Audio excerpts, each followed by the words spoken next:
This morning's session, I'm happy to welcome Madeline Hare, Senior Director for the Division of Youth Development and Partnerships for Success at OCFS, and Amy Elmanackley, Director of Youth Services for Child Welfare Programs at Children's Home of Poughkeepsie. Madeline and Amy will be presenting on Empower, Specialized Residential Services for Trafficked and At-Risk Youth. Welcome, Madeline and Amy. Hi, everyone. Good morning. Welcome. Thank you for being here. If you were expecting Lori, she was unavailable, but you are going to receive largely the same type of information that you had registered for.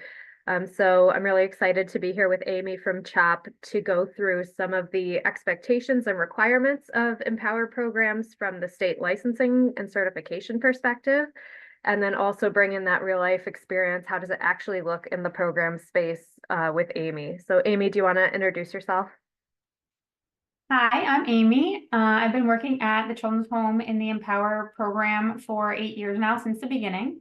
And we've gone through a lot of different changes, and I'm excited to kind of talk about those and how we've developed throughout the years.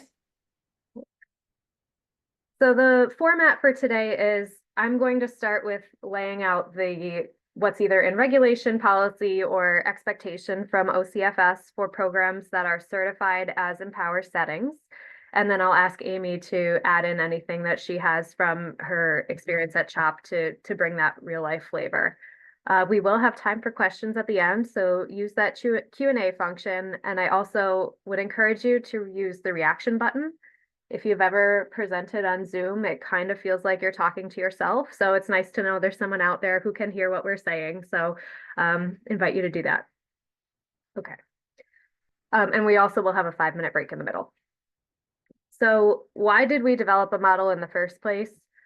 Very transparently, we did not want to. There were requests more than a decade ago to have settings like this that are specialized for young people who have been trafficked. And we had a concern that there would be this, if you build it, they will come mentality, that once a young person was identified as trafficked, it would be seen as the response to them. And they would all be put in this place without real consideration for what the young people's needs and wants were. And also there was at the time very limited evidence that specialized residential settings had good outcomes for young people. So we held off for quite a while, but then when Families First passed, it changed the way funding worked in child welfare. It changed how $40 could be reimbursed to residential settings. And it specifically created the concept of a specialized setting for trafficked young people. And so we said, this is the way things are going, so let's give it a shot. And we did so in close partnership with CHOP. At the time, they were doing really innovative work and some of the only partners we knew of doing that work. And they were very gracious and transparent in sharing their learning and experience with us, both good and bad. So the model that we developed for becoming certified is largely based on the work that CHOP had developed for the last decade. Some of the guiding principles, the philosophy that the model is based on. At the time, there was a lot of talk about clinical needs and treatment needs for young people who had been trafficked, but there was really not a lot of talk about healing. And so we decided that needed to be very central to the interventions that young people would get in these settings, is the opportunity to heal from the trauma that they have experienced in a non-clinical way. So Empower programs require a lot of resources and supports for both clinical mental health and also non-clinical, non-mental health opportunities to heal as a whole person. And that's all based on the stages of change theory. So programs need to have a coherent theory of change. It is not the idea that you can put a young person in a place and then they will magically unlearn and relearn new things. We have to be willing to walk with young people through that stages of change model with recognition that it's drawn as a circle, but never actually works that way. It's really heavily grounded in relational interventions, which goes back to that healing and being trauma responsive. So this is not a training on how to be trauma responsive. There are many of those, but what I will just put out there as a plug is that there is sometimes a notion that we exchange services and supports for compliant behavior or good behavior. That is the opposite of being trauma responsive. And so Empower programs have to have an exceptional commitment to risk, to working with young people who have risky behaviors, and to harm reduction practices, which is not something that folks in the child welfare world are always used to. It can feel very different from normal ways of operating. These programs are small, they're community oriented. Young people go to school in the community, they have jobs at wherever, the mall, and they're not secure. Young people can come and go. And they really also need to have an exceptional commitment to youth voice and survivor leadership. And we'll talk about how some of that is operationalized. When you put all of that together, what it means is we are grounded in positive youth development. The theory that if young people are given opportunities to try things and make age-appropriate decisions with supportive adults to help them fail safely, they will thrive. So that is the ethos of our model. Just a couple more very basic things. If you want to look at source material for anything we're covering today, it's all in regulation, it's in policy, and it's in the Empower program manual. So I'm going to ask our hosts to drop that manual in the chat. The format for today is looking at each chapter of that manual, so you can basically read along if you want to. In terms of program size, you can be certified for up to 12 beds, but I would strongly advise against it. We really believe that these programs are best suited for about 4 to 6 beds. Teenagers are a lot. Traumatized teenagers are even more. Deeply traumatized teenagers are doing the most, right? So 12 of them in one place is not a good idea. Keep it small. And programs cannot be gender specific. There's a very small chance that anyone will apply anytime soon to operate a boys only program. And therefore, if we allowed any setting to serve only girls, then we would be excluding male survivors from the opportunity to receive this intervention. So it is a requirement to be certified that the program needs to be open to youth of all gender identities and expressions. Okay, so now we're getting into the real meat of it. What are the requirements around admission, intake, and participation? So who's eligible to enter an Empower program? Young people have to be at least 10 years old. They have to be placed in foster care. They have to have been identified as trafficked or at high risk using the required screening tool from OCFS. And there has to be a determination made that the young people's needs and goals can't be met in a family setting. That is not the same as there was no family available. There has to be documentation that a group of folks supporting this young person all agree that their needs and goals cannot be met in a different way. And that's all in line with families first, right? The idea that young people need to be served in community first before congregate care. And the young people need to agree to participate in the program. That is a really unique element of Empower compared to other settings. They don't agree to be in foster care, but once they're in foster care, they have to have meaningful opportunities to learn about the program and say, yes, I'm willing to try it. And the rationale for that is that if a young person is really not ready, they don't want to do the hard work that Empower programs ask of them, then it won't help them and it would disrupt the other young people in the program. So even if it's fleeting, even if they're ambiguous, they have to at least be willing to give it a shot.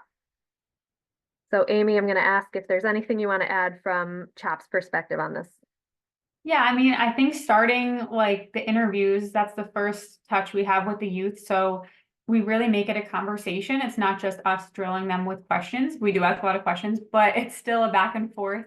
And it gives the youth the chance to ask us and kind of interview us to see if we're the right fit for them. Because it's not just us determining if they're the right fit for our program. It really has to be a two-way street, as you said. We offer, we typically do virtual interviews, but if a youth is still like, I'm not really sure, we do offer in-person views. We have facility dogs that we often introduce to the youth that help, and we offer in-person tours just to let them get more of a feel of our program to see kind of what they'd be going to. So it is important to go the extra mile when the youth are kind of uncomfortable and interested, but not really understanding what the program is, because some youth come have never been in care before, and now they're going to be in a care setting. So I think it's important just to have the back and forth with the youth and not just us interviewing them. And that's the first real concrete point in the young person's experience where they have that youth voice that I talked about. It's threaded throughout their entire experience in Empower, and it's intended to be the opposite of a trafficking experience where they have no agency whatsoever. We are trying to teach that you do have an opportunity to say what your life is going to look like.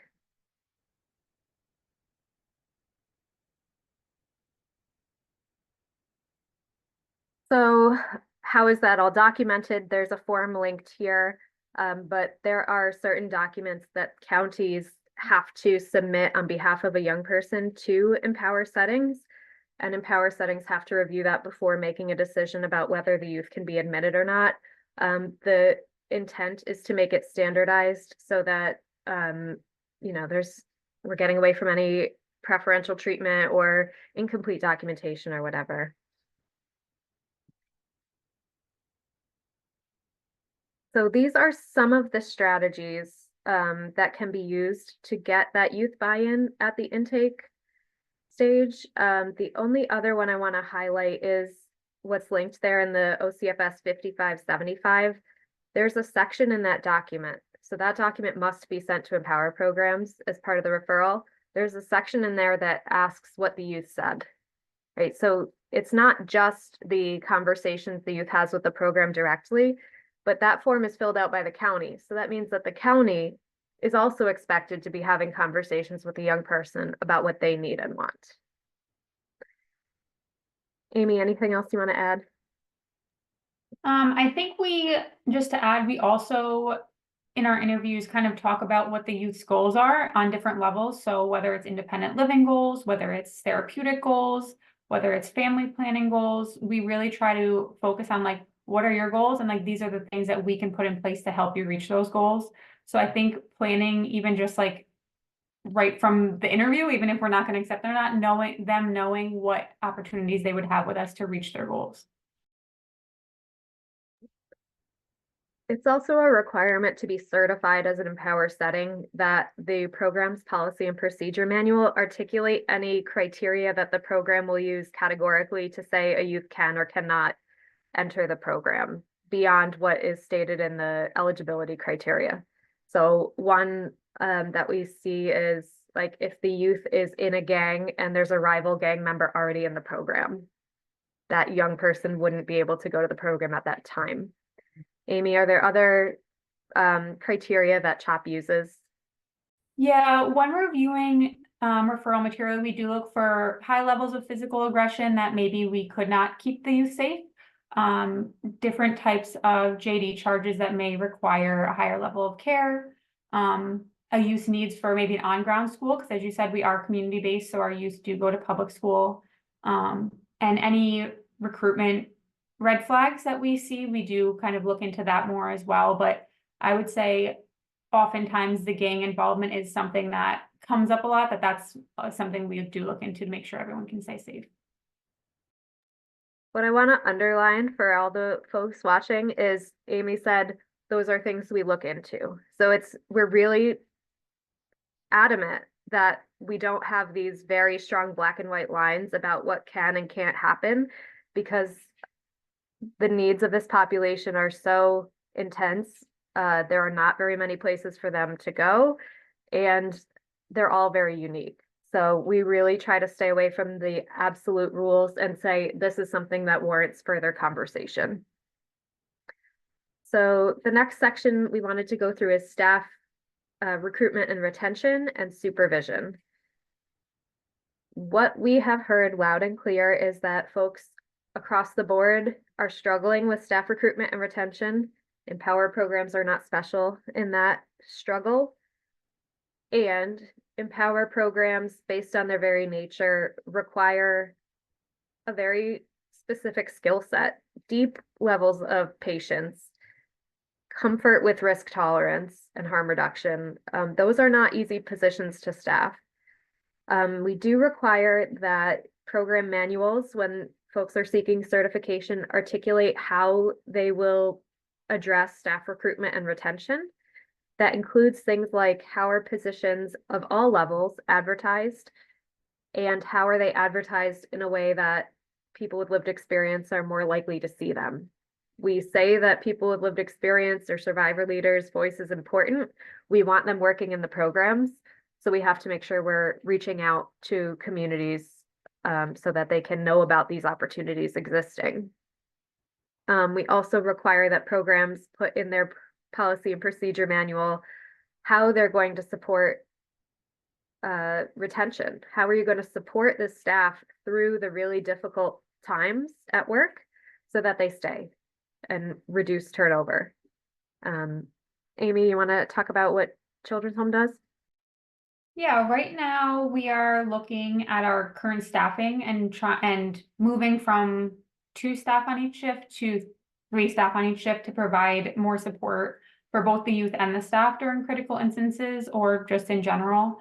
And we've also transitioned our social services models from 1 clinician and a case planner to now 2 clinicians and an aftercare worker to be able to provide more clinical support to youth and families, because we're seeing that there is more family work that needed to be done.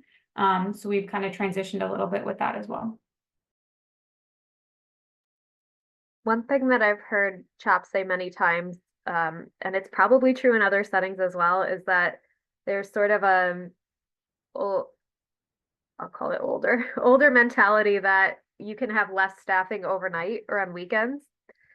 That I don't think has been the experience of our programs. That is actually when you need more staffing. Do you want to speak to your experience there? Yeah, I would definitely say it's an old school way of thought, especially with our youth with, the trauma that they have. A lot of times some youth say like, hey, I really want someone to sit by my door in the middle of the night. And so now we have a staff that is providing that support. And if something else happens, so we have a lot that goes on at night, because I would say as soon as the nighttime shift happens, a lot of our youth, maybe some of their trauma has happened at night. So that kind of heightens the AWOLs, it'll heighten some behaviors, or just need of extra support from some of our staff. So I would say for sure that's something that we try to support and work with our youth to make sure that they have what they need during those shifts. So I would say, yeah, it's much needed as the daytime percentages. And we are really looking at that staffing ratio. A minimum of 3 staff at a time is what we would recommend, because there's always going to be an incident that pulls somebody away. And if you have 2 staff on and one's pulled away, you're leaving 1 staff with the rest of the floor. So 3 is really what we're looking for.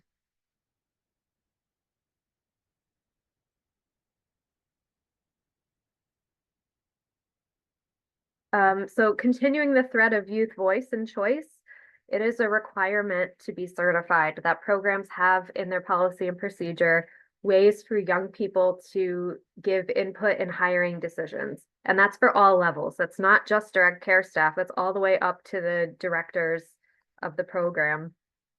So we have some suggestions here about things you could do if you don't do it right now. You can ask young people what matters to them in staff. You can help engage them in writing job posting materials. You can have them involved in the interview process. These are the people that are going to spend the most time with our young people, and they should have some level of say about who that is.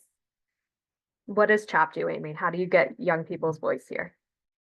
That's definitely something we continue to need to work on incorporating more, but we do hold house meetings with our youth and staff and kind of where youth can have their voice heard of wants and needs regarding staff interactions and staff support.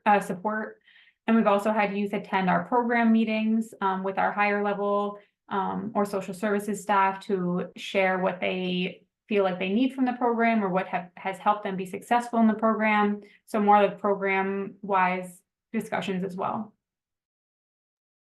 I started my career in residential care, and we had first interviews were done by staff.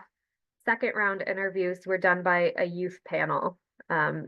They wrote the questions themselves, and every candidate said the youth interview was the toughest because they can smell you a mile away. But when those folks were hired, young people felt really excited. They were like, I picked you, and now you're here in my house, basically. So the more we can encourage that sort of opportunity, the better. We also need programs to be supporting the well-being of staff. Retreat days, ample sick time. The more we can support staff to stay, the better we're going to be. So I'm curious to hear from the room. You could use the chat function or you could come off mute if you want. Are there any strategies you all have seen work really well around staff recruitment and retention?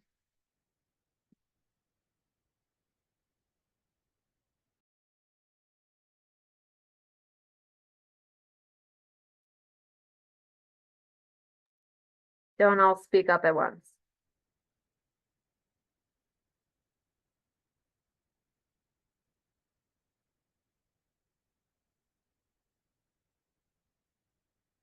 Incentives for staff. Yeah. Offering buy-in such as experiential. Could you say more about that? What does that mean? Lots of appreciation, recognition. Yep. Using self-care. Lots of staff recognition. Yeah.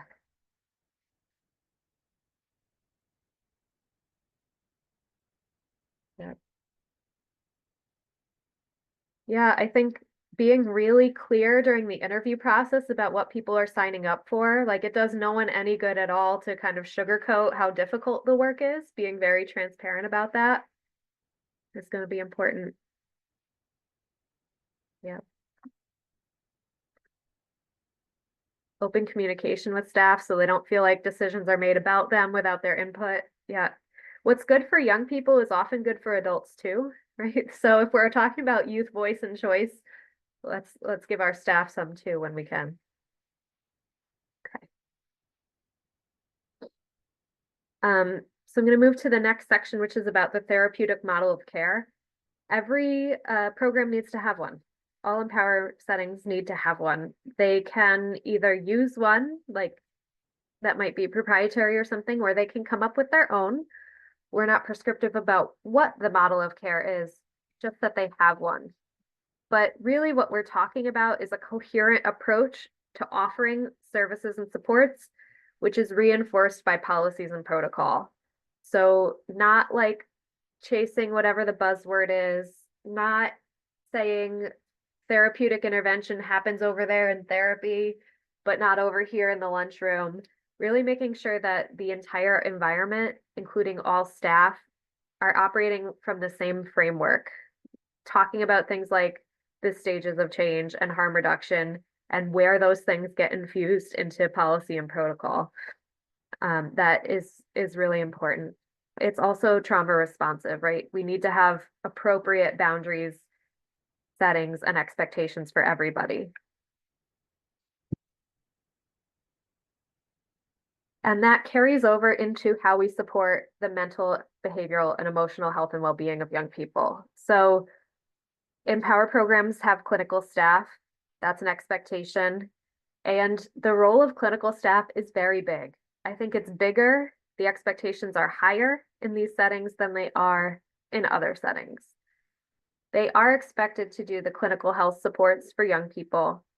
They are also required to be a regular presence on the program floor so that they don't only see that person once or twice a week during sessions, but they also see them popping in for snack after school and engaging with the direct care staff who work with them every day. They are expected to support their permanency resources. We have heard that, you can't just give the intervention to young people in a bubble, expect them to go home and have everything be fine. The permanency resources need a lot of support to process how they can support their young people when they come home. There's some case conferencing, permanency planning, debriefing critical incidents, and offering some group therapy. So Amy, anything you want to say about the clinical staff and how they support Empower? Yeah, I mean, just like you said, our clinical staff are very intertwined with like all the aspects of our program. I think our team in general is very intertwined, and we're kind of moving in all different kind of levels. We do provide individual therapy, group therapy, family therapy, and planning. But we also have additional therapies as well that a lot of our youth really like, and it's very individualized. So each youth is, required to do the individual and group, but we do have other choices that they can kind of individualize to choose. And we have programs like Expressive Arts, which is like an art therapy program, Song Factory, which is a music therapy program that they can write and record and develop professional songs with a professional producer, which is like our favorite one. It's one of our best ones. It's amazing. And we have a music studio right on our campus that the youth utilize.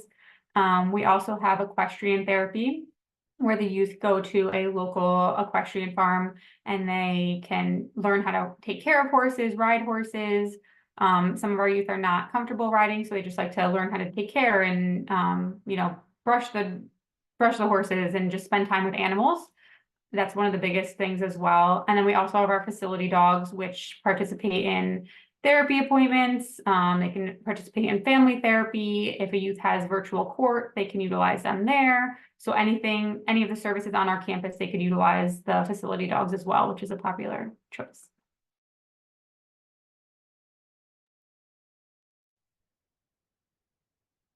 Supports for physical and sexual health. So these are community-based programs, right, that are not locked. Young people are expected to come and go. One of the things that we're expecting Empower programs to help young people learn is how to use community-based resources.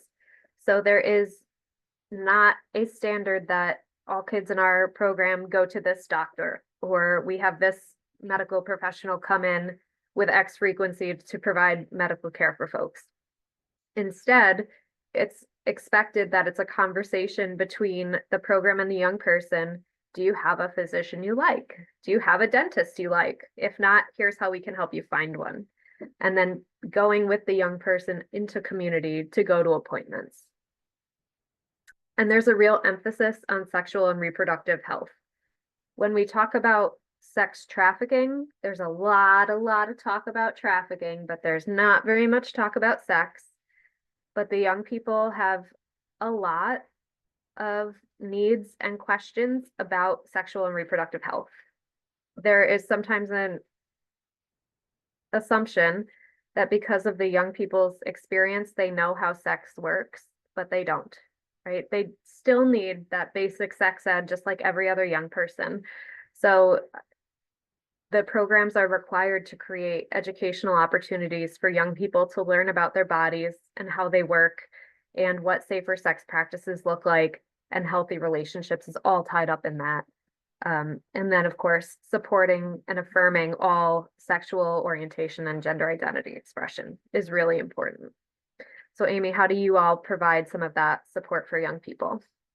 We definitely use our community resources. Like you said, we partner with our local Planned Parenthood, and they come monthly to run groups with our youth, have those conversations, and then the youth are able to bring those conversations now back to their clinician, to the staff, to continue those and ask questions. And we also work with our local Pride Center. They've come to run groups for both youth and for staff as well, because it is important for our staff to have the knowledge to have those conversations with our youth. So we are about halfway through. I'm gonna pause and see if there are questions in the chat or in the Q&A function that people have put forward.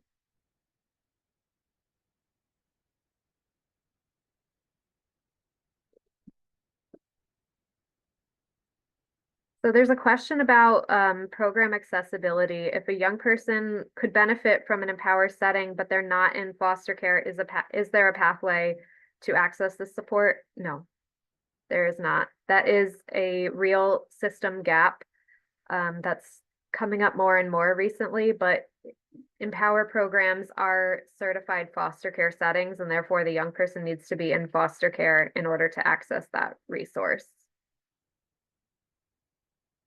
And there's a question about being gender specific. Programs cannot be gender specific. If there is a youth applicant who is, hits all the criteria, who says they're interested and they happen to be male or trans, they are absolutely eligible for that program. There's a question, what are the 3 QRTP? So there are many, many QRTP programs. I think there's a list on our website. There are 3 Empower settings in New York State that are certified right now. There's programs under CHOP that Amy represents, and then there's also programs under Children's Village. We are very, very interested in talking with anyone who might want to open an Empower setting. I would have you absolutely call CHOP and Children's Village, talk to them about their experiences, talk to your regional office. We'd love to help you figure out if this is the right model for you. Any other questions?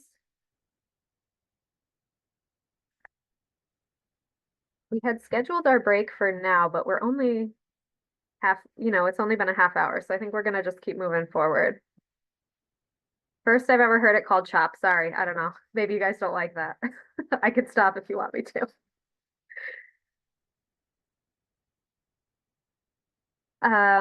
Positive youth development and youth voice. We have given some examples so far about how it's embedded, but I also want to highlight the reasonable and prudent parenting standard.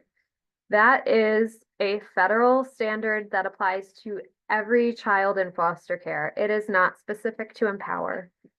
For all young people in foster care, there needs to be an application of the reasonable and prudent parenting standard, which means that the foster parent, the county, the program needs to make decisions with and for young people that are in line with what decisions would be made if the kid is not in care. That is a tough pill for some folks to swallow when we're talking about Empower, because it still applies to them, even though they have deep trauma histories and some risky behaviors. It still applies that we need to encourage and support normalcy. So, Amy, I'm wondering if you can give any examples of ways you've helped young people in the program do normal things. Yeah, I mean, last weekend, for example, was homecoming at the high school that a lot of our youth go to. So they went to the homecoming football game. And a lot of them went to the homecoming dance. A lot of our youth have joined sports, whether in the school or in the community. So we've had youth on the volleyball team or the soccer teams. Within our program, our youth have the ability to earn independent time in the community. So they can go to the movies with their friends, or they can just go down to a coffee shop or go wherever they want. In general, having our youth go to community school is just they get all of their normalized experiences there as well. And being able to join clubs and activities. We've had a youth join a play recently in her school, and our youth are also allowed to earn working in the community. So, applying for jobs, doing interviews and applications and all those things. Can you talk about why it matters or how it impacts young people?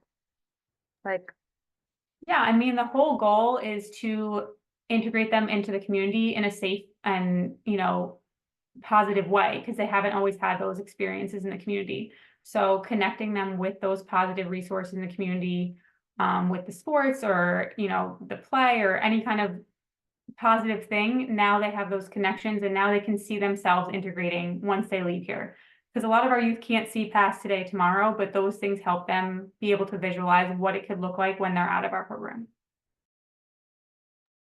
And what would you say, Amy, to the notion that it's just too risky?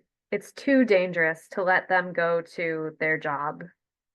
It's too dangerous to let them go to a dance. They're just going to run away or do something scary.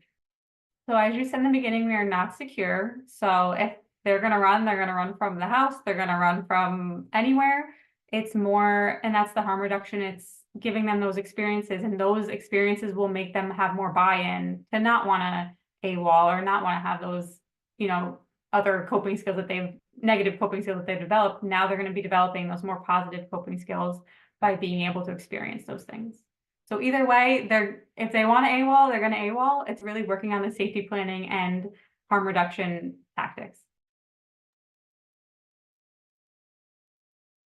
So yeah, it's creating those opportunities, including some of the stuff that's standard for all foster care settings, psychoeducation, independent living, regular old recreation that has nothing to do with an intervention, are all important. It's also a requirement for Empower programs to have a youth program manual. What that means is the basic rules, responsibilities, opportunities that young people will have in Empower settings needs to be written in youth-friendly and youth-accessible language, and then provided to the youth at intake. And then if they lose it or whatever, ask for another copy, that they get another copy. We also strongly encourage youth manuals to be co-written or edited by young people in the program, and that should be a paid opportunity. It's work. So how do we, again, bring youth voice into the program at every single opportunity? So let's talk about cell phones. Cell phones is a hot topic all over the place, especially with kids who are trafficked and in Empower settings. It is prohibited for Empower programs to have a blanket cell phone ban. If you want to be certified as an Empower program, you must allow cell phones. You also must have policies around cell phone use. When are they allowed? When are they not allowed? Are they, what restrictions might be put on cell phone use and when? But we actually encourage programs to give out cell phones to youth, especially when there's a risk of AWOLing or AWOKing. We have heard many, many times that young people leave a program for a wide variety of reasons, and they use the cell phones given out to them in order to call for help or call to say, I need to be picked up. If we do not allow young people to have access to cell phones, we are not supporting normalcy, and we are taking away a safety resource when they're out there in the community. There are a lot of strong feelings about this, and that's okay. If you really, really can't get behind that, you really can't run an Empower program. It's so central to the youth voice, the harm reduction that is critical to run these settings. And we've seen it work, right? There are still ways to put parameters around safety in place when that needs to happen, and also creating the normalcy. Amy, anything you want to say about cell phones? Yeah, I think you have to look at it as they're gonna have cell phones outside your program when they leave or when they transition out. So having them be able to learn it safely with you, with that kind of cushion and with the resources to have those tough conversations and to have those safety plannings and the internet safety talks, with all of the resources that you have in the program, that's the best time for them to have a cell phone and learn how to use it safely and properly. So we have a lot of those conversations, and before our youth can even earn a cell phone in the program, they do have to complete an internet safety, but that doesn't stop there. We continue to have those conversations in our groups, in the individual sessions, just as a program in a whole.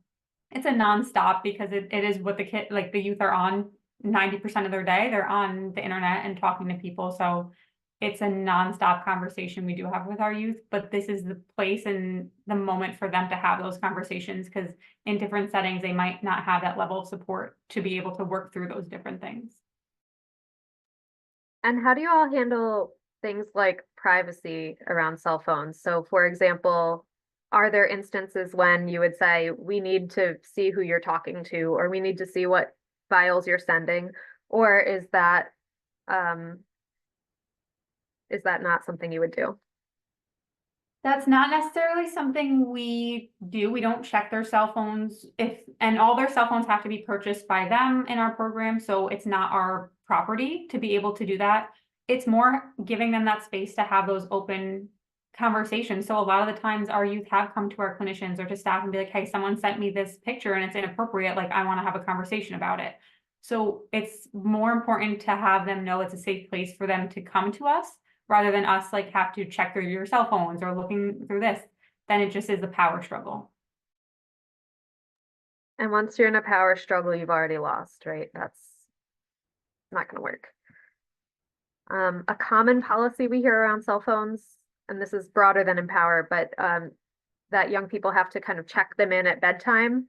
And that is partly about safety, but it's also about just helping young people draw the boundary. Surgeon General has talked about cell phone use among all young people as being really detrimental to their well-being. Making sure they can log off and blame someone else can be helpful. Trying to help them get sleep before school. So that is something that we would consider as that like policy manual around, how cell phones can be used. Do you have any stories you could share, Amy, about where cell phones have been helpful or dangerous to young people and how you responded? For sure. As soon as you kind of brought up the AWOL, that's a number one thing. We always make sure our youth have all of our numbers, the house numbers, the emergency numbers, and we've had youth on AWOLs and sometimes they don't even know where they are at some point and they have to call us and be like, hey, I need to get picked up, and we have to be able to tell them where they can go, whether it's, hey, take a left and go 2 blocks down and there's a police station and you're safe there. So just having that communication and then being able to have a safe person on the other line to help them out of difficult situations is crucial. We did get a question about cell phones while we were on the break. The question's for Amy. What happens when it is learned that a young person is using their phone unsafely? So when a youth earns a phone in our program, we do kind of like a contract, and it kind of has the expectations of how to use the cell phone safely in the program. So what we would do would have a contract review and kind of have a conversation. It's more of a conversation talking about what's going on, why is it happening, what can we pretty much safety plan to, change what's going on. It's really just conversations towards like what we can do to move forward. If it's increasing, eventually they will they will lose their privileges for a time until we can kind of reset, go back to basics of 101 internet safety and re-earn the cell phone. So, but we really, really try to have those conversations while they maintain the cell phone to get them back on track and learning why this is happening and what we can do to help them move forward. So the next section is really about behavior management, de-escalation, incident crisis management. It's a short chapter, but probably where most of the time is spent, I would guess. There's a lot of behaviors, right? Young people have a lot of trauma response reactivity and behaviors that are hard to deal with. So it is a requirement that Empower programs have a behavior management approach that's relational and relies on natural consequences to get away from that power struggle. It's the whole notion that you're connecting because this happened, this is the natural consequence, and it's pulling you further away from your stated goal. So how do we help you reconnect with your goal and change behavior to align with that goal so you get what you want? We also really encourage incentivized positive decision-making. You can call it a bribe if you want to. Young people are motivated by incentives, And if that is a tool that helps teach them a skill, go for it. So we really are trying to create an environment where young people can fail safely, the same way that if your child did something really horrible in your house, how would you want them to be treated and responded to?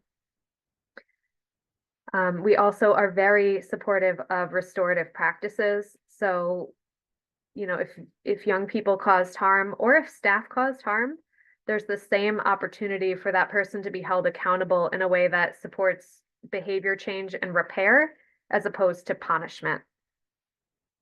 Restraints, physical restraints, are only allowed to prevent serious bodily harm. They are not used as a behavior modification tool. They need to be used extremely sparingly to prevent serious bodily harm. That is the only time they can be used. Amy, anything you want to say about how you all handle this? Yeah, for restorative practices, we use mediations a lot, whether it's youth and youth or youth and staff, if there's a situation with that. And those have been very successful because it's showing the youth that even adults have to, take initiative for, something that maybe they have done. And a lot of our youth have never seen adults take accountability before in their life. So for them to say like, oh, we got in a disagreement or whatever, and you're coming back to me and saying, hey, I want to work this out, that's a new experience for a lot of our youth, where some youth have just learned that they have to just deal with adults' decisions or adults' behavior and not be able to question that or have their feelings heard. So those are really important for us to show that staff can also take accountability for things, but also repairing youth and youth relationships as well, that, we are going to be cohesive and we're going to learn how to work through things and move forward from things and not just, cut it off right there. So we do a lot of work to like say, what's next? How can we move forward with this? And let them think about that as well. Incentives, we do incentives in our program. We do weekly incentives, and they're not big. They could be small, like, hey, we're going to go to Dunkin' Donuts and get a donut. But what we've seen is that, and we started that maybe in like a year and a half ago, because a lot of our youth that we're doing, say everything they need to do, they're like, all the attention is going to the youth that are doing negative, and no one's seeing us and seeing that we're going to school every day and we're making good grades, and you guys always have to respond to the negative behaviors, which really is true in a lot of the times. So we've put that in place, and now we're seeing some of the youth that maybe were struggling are seeing these kids and they're like, oh, they get to go to Dunkin' Donuts this week, because I really want that. Like next week, I'm going to work on what I need to work on. And we've seen them get a little like, oh, I want those things too. So what do I have to do to, be able to get those? So we've seen a lot of behaviors from kids that maybe have been struggling improve because they want to be at that level that the other kids are getting those things. So it's been very successful in our program. And can you give any examples, Amy, of times where something really went sideways? Like, I'm thinking about the time when a young person clubbed a staff's car with a golf club. Like, what an example of something really tough that happened and how the program responded. Yeah, I mean, there's definitely behavioral things like that, but also there's maybe things that our youth have gone through that's been really tough. So we've had a situation where 3 of our youth AWOL'd, and they were found in a very unsafe situation and came back and disclosed a lot to our frontline staff and to our social workers. And it was really, really heavy stuff. And a lot of us, we deal with heavy stuff here and there, but like it was a very big and very traumatic experience for the youth, and it bled into the whole program. And what we did was we used outside providers from our local crisis unit, and they came in and they were able to kind of debrief with our staff. And the vicarious trauma was very real in that situation, and being able to have that space and being able to work through that, I think is so important, because our staff, especially the frontline staff that are with them 24/7, they go through a lot and they hear a lot and they get a lot of the disclosures before the youth get to their clinician. So though that's like one big thing that I just remember really affecting our entire program as a whole. The other thing I want to highlight on this slide is the notion of unconditional positive regard, right? So it's one thing, it's easy to say it, to read it out on a slide like that. It's another thing to have a young person scream at you, call you names, spit in your face, and still say, I'm here for you. So can you talk a little bit about how you support your staff and how staff support each other to bring back that unconditional positive regard. Yes, like our biggest thing is resetting. Like we need to reset every single day because every single day is going to be different. We come in and some of our youth do struggle with behaviors and, you know, the language and just maybe a physical aggression one day.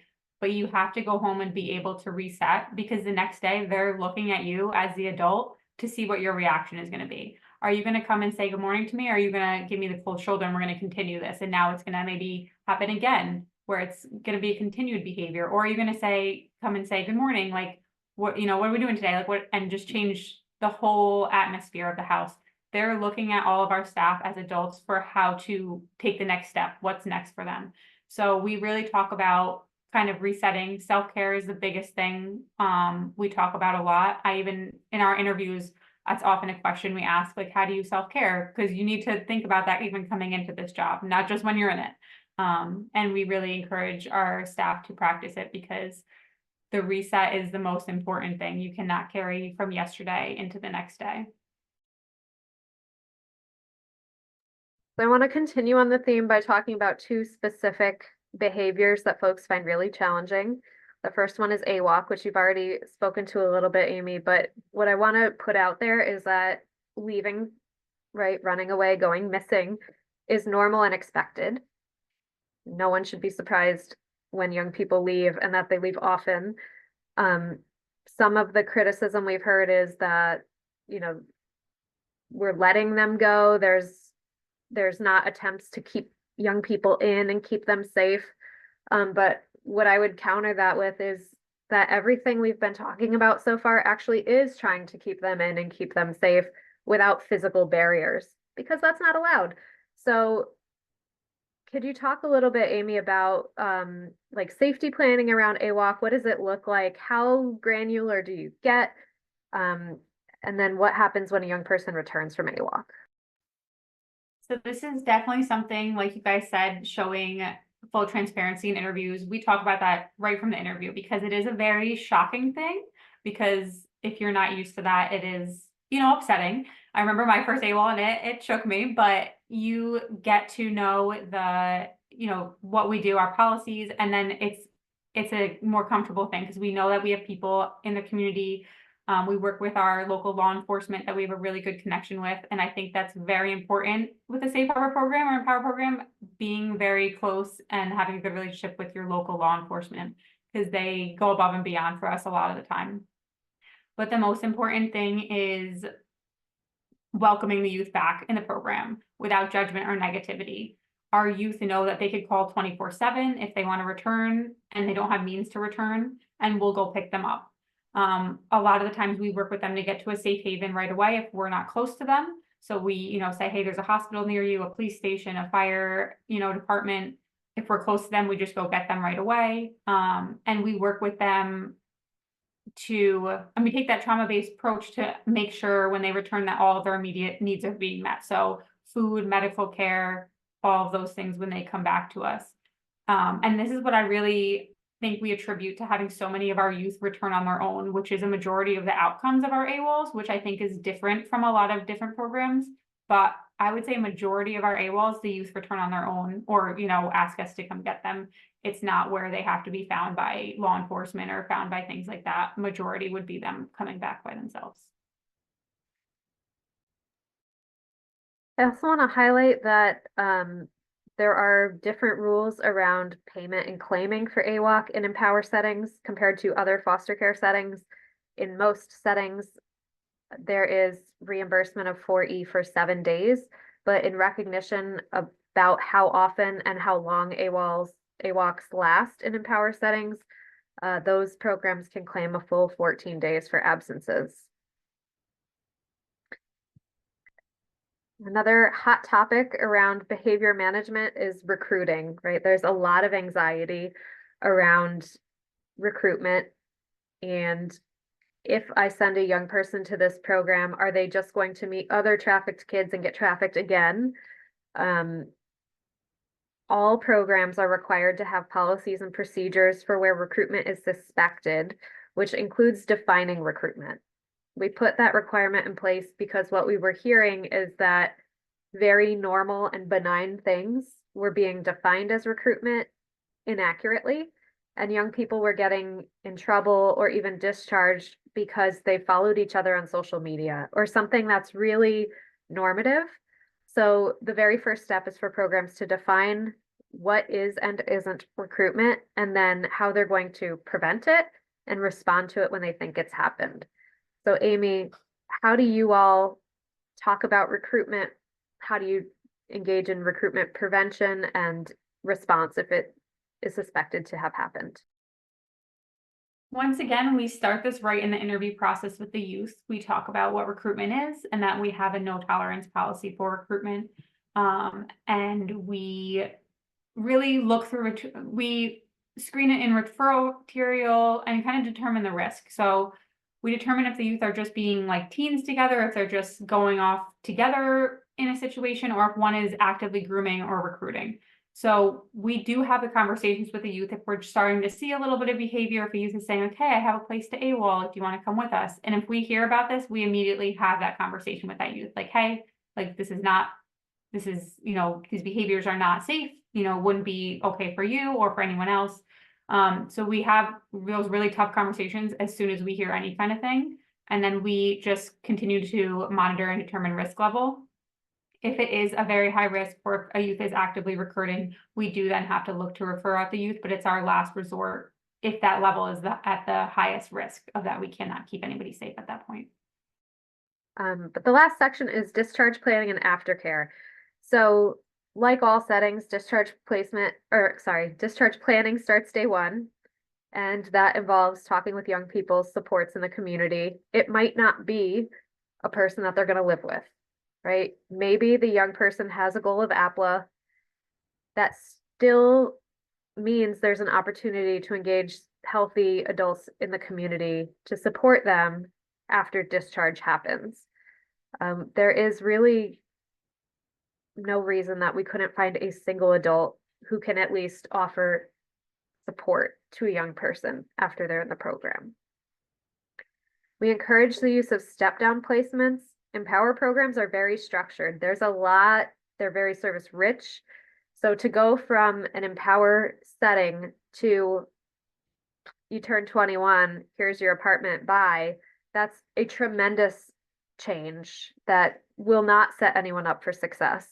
So we very much encourage step-down placements before a youth is discharged.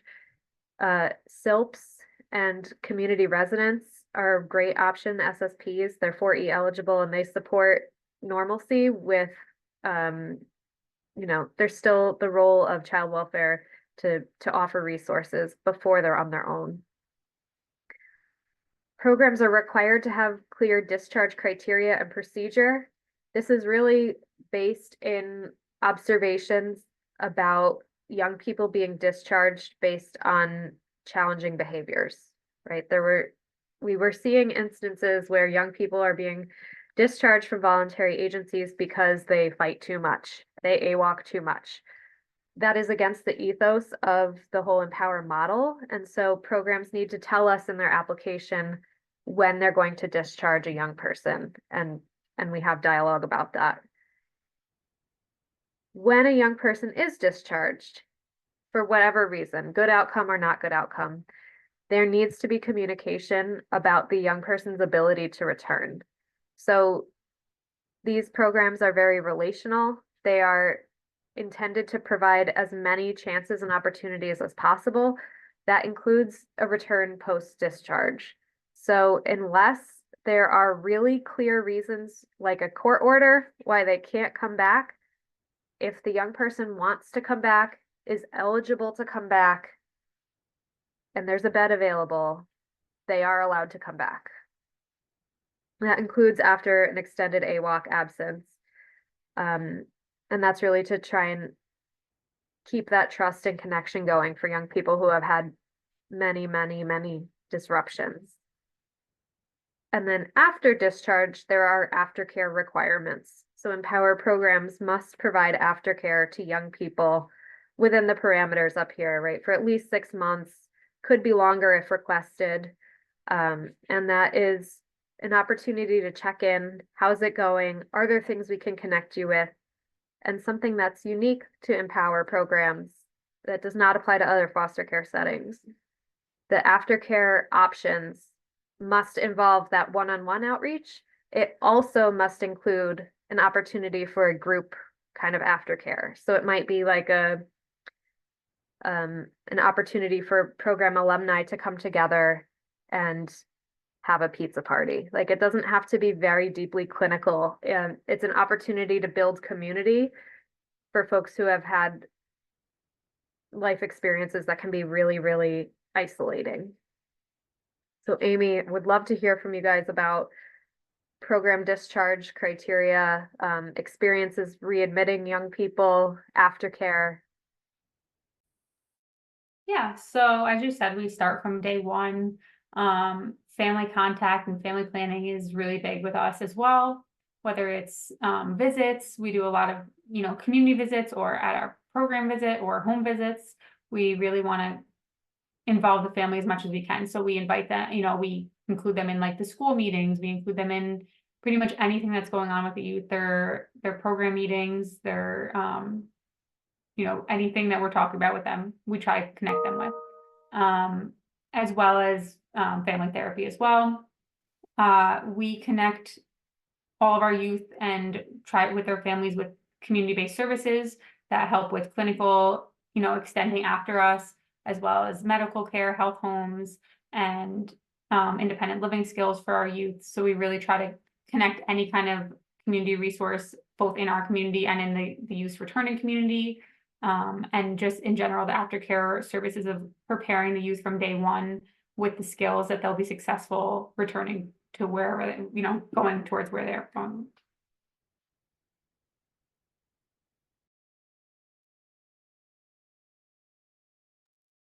And really, this is our time for closing thoughts, lessons learned, and then we'll take questions. So if you have questions brewing, put them in the chat or the QA box now.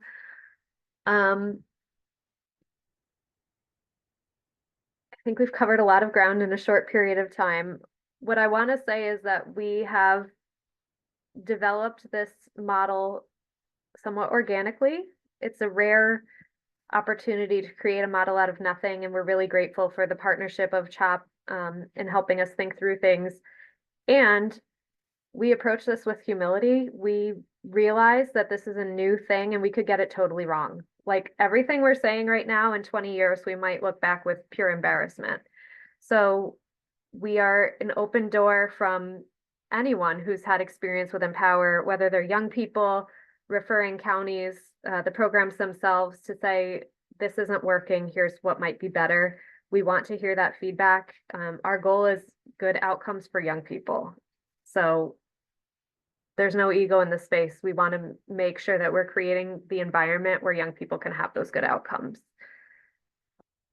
We want more of these programs. If any of this sounds like it might be for you, please call us. We'd love to talk to you about it more. It could be a great opportunity for like agencies that are primarily domestic violence oriented or runaway and homeless youth. The ethos is already there. It's just a little bit of a shift to apply it in a child welfare context, but we can help you make that shift if you're interested. And Amy, anything you want to say as closing thoughts? Yeah, I mean, I see there you have some success stories. We definitely have success stories. Just in our last year, we had 3 high school graduates that all started college this fall, which was huge. And some of those youth, that's, their first time high school graduates, first time college attending for their family. So we were very excited to celebrate that. All 3 of those youth went to prom, which was really fun, and a really good memory for them. We've had 2 discharges recently to APLA, or like independent living settings, for 2 of our older youth, which was really successful and exciting, and a successful discharge back home for one of our youth that has been going really well. So we're excited, and as you said, that's our goal, is just to have those positive outcomes and help them towards those goals. Thank you. All right, and we are available for questions.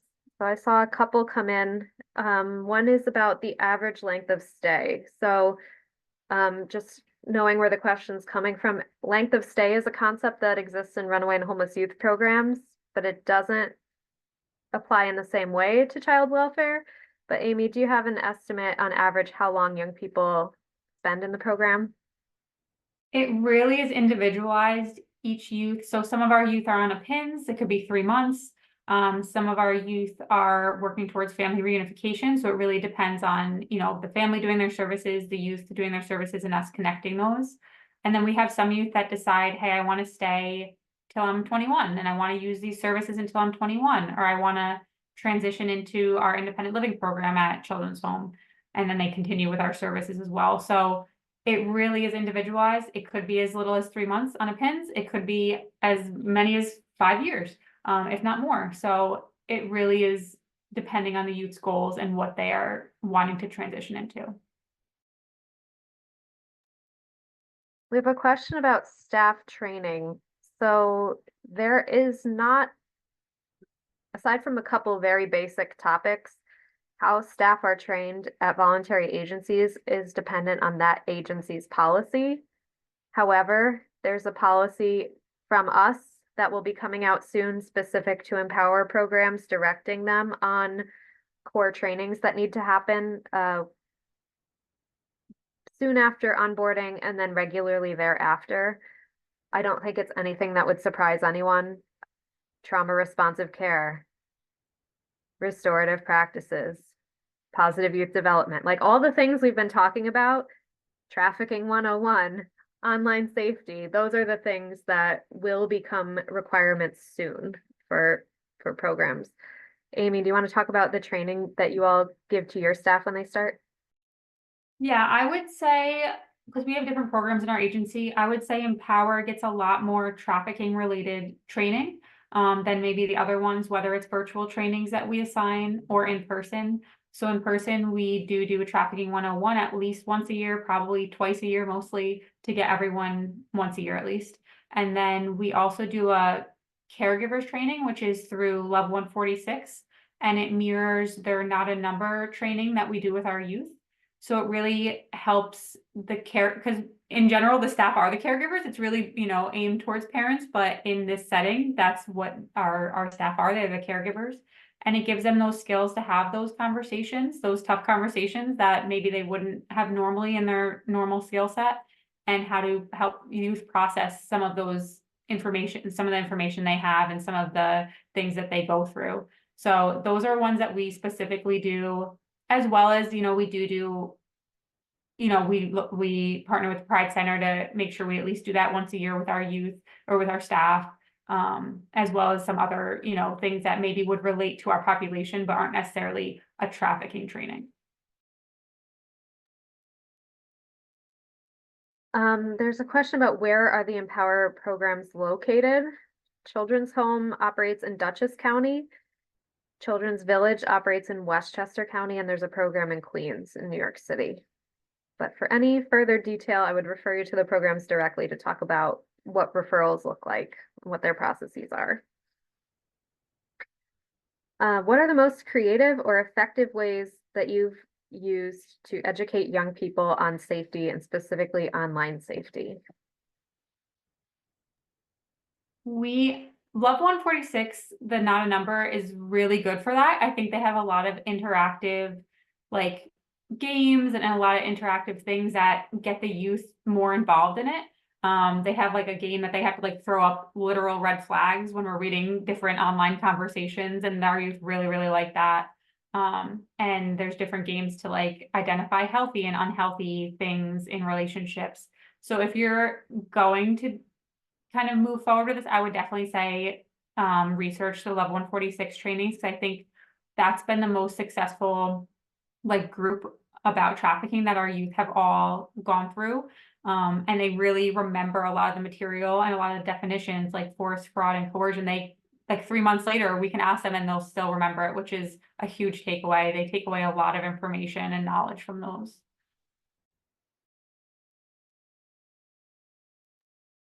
And there's some questions about referrals and where's the program and who are the programs. On your screen is a link to our Empower program website, which has contact information for the agencies operating these settings. So I would encourage you to take a look at that website for more information on the model in general and also to find the programs. Other questions or thoughts or feedback? It doesn't have to be a question. Anything you want us to talk about or anything you want to share with us that we could do better?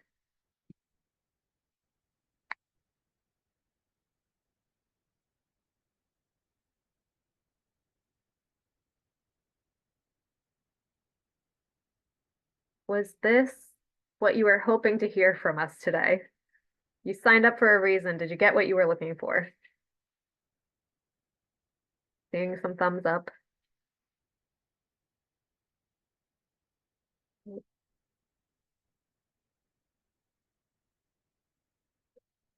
See, there's interest in Empower program upstate. I agree. Come talk to us. Open one.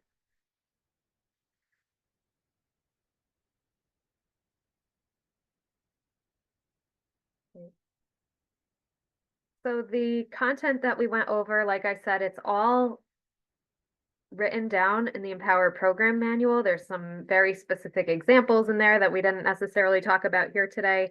If you want to learn more, please go take a look at that document. Contact your regional office or myself or CHOP or Children's Village. We are open books in sharing our experience and recommendations for folks. I'm gonna offer one more time for questions, comments, feedback.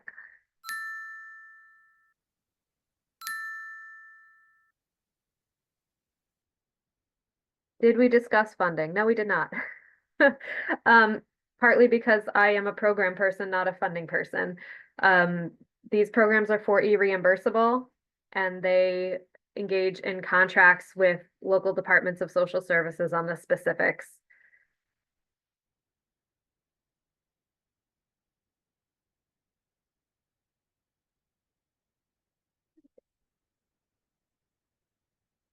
All right.